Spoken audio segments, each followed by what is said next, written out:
Hey, I'm Anthony with Where the Wild Things Are Rescue. We are an animal rescue here in Augusta, Georgia. That is a foster-based organization. I've always grown up around animals, and I come from a home where I was adopted into that home, so I knew what it was like to really need a family and need that love and structure, much like a lot of these rescue animals. Growing up with dogs and cats and all sorts of geese and ducks helped me to have a love for animals and appreciation in our life and the need for them to have good homes. Where the Wild Things Are book by Maurice Sendak is one of my favorite books as a child. And I was a little bit of a wild kid when I was growing up, and so much like Max in the book, I had a hard time settling in with all my creativity and the things that I wanted to do.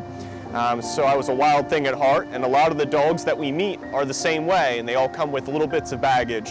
And so I just it felt like it worked within the rescue organization that we're here to help all wild things. We work with pit bull as well as guardian breeds like mastiffs and Rottweilers and Dobermans and all the mixes in between there.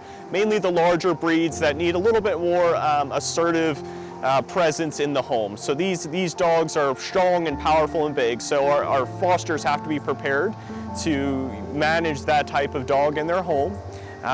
Typically we get fosters in, they can be puppies, and then sometimes they can be seniors. Sometimes they can be around 40 pounds and upwards over 100 pounds. So really you have to physically be able to take care of the dog and also have the time and patience to be able to do that is really a big part of fostering. There isn't many no-kill shelters out there, so it's very important for rescues to get involved and for individuals to get involved with that type of breed specifically because the need is so great.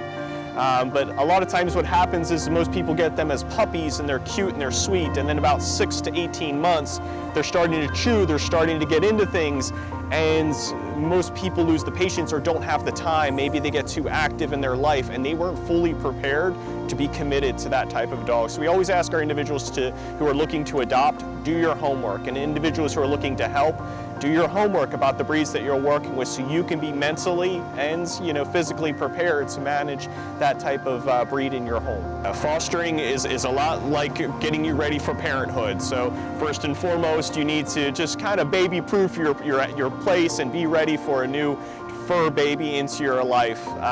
Some of the big and helpful things is just to be assertive and know that these individual dogs and puppies sometimes are going to make some mistakes along the way, so try to be patient and loving throughout that process. We really look for individuals who have a big heart and are patient and really looking to help these animals recognize what it's like to be loved again. One of the big things is spaying and neutering is really important early on, making sure that you're getting your pups that you get as puppies when they're right age about to get spayed and neutered. That's going to be so important to prevent any type of accidental breeding that can occur, as well as any behavioral issues that may arise later on. The second thing is to recognize that a healthy home and a healthy environment is just as important for a dog as it is for your children. So try to think about other ways that you can enrich an animal's life to help them to get the right interaction, so that way if they're dealing with any behavioral issues later on, they can then be able to identify it and have a plan around it so they can overcome it. Adopt, don't shop. There are so many rescue animals here in the South that are in need of good homes, and I know that many individuals have a certain picture of a dog in mind, whether it be the golden doodle or the golden retriever, but the temperament of these bully breeds and guardian breeds are spectacular, and a rescue animal is like an animal unlike any other, and they will truly be grateful for the life that you give them. So please consider adopting versus shopping, and going to your local shelter or working with a rescue to find the right fit pup for your home. Hey everyone, this is Anthony of Where the Wild Things Are Rescue, and we're going to be reading a very special book, Where the Wild Things Are by Maurice Sendak, to you today. I'm here with my buddy Nene. Nene is an adoptable pup that's available for adoption through our rescue at wherethewildthingsarerescue.com. All right. The night Max wore his wolf suit and made mischief of one kind and another. Look, there's a puppy there just like you, Nene. His mother called him Wild Thing, and Max said, "I'll eat you up." So he was sent to bed without eating anything. That very night in Max's room, a forest grew. And grew. And grew until his ceiling hung with vines and the walls became the world around him.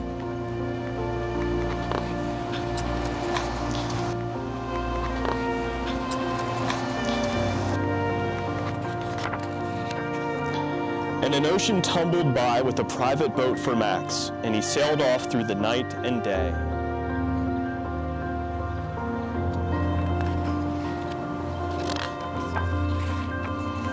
And in and out of weeks and almost over a year to where the wild things are.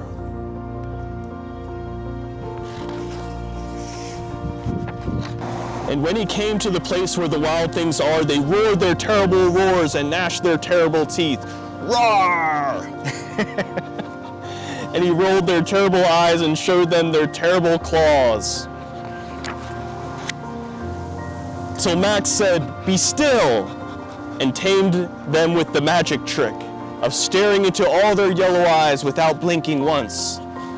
And they were frightened and called him the most wild thing of all, and made him king of all the wild things. And now, cried Max, let the wild rumpus start.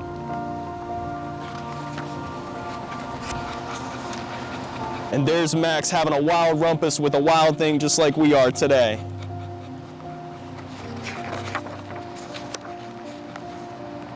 And there's Max with more of the wild things swinging from the trees. And now Max is riding a wild thing, which is what we're going to do after this, aren't we, pup?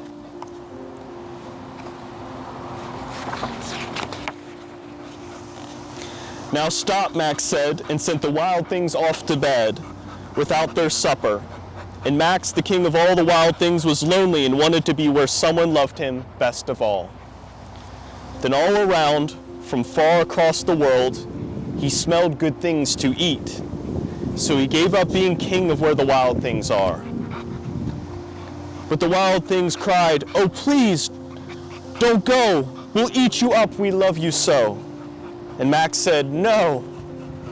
The wild things roared their terrible roars, roar, and gnashed their terrible teeth, and rolled their terrible eyes, and showed their terrible claws. But Max stepped into his private boat and waved goodbye, and sailed back over a year, and in and out of weeks, and through a day, and into the night of his very own room, where he found his supper waiting for him.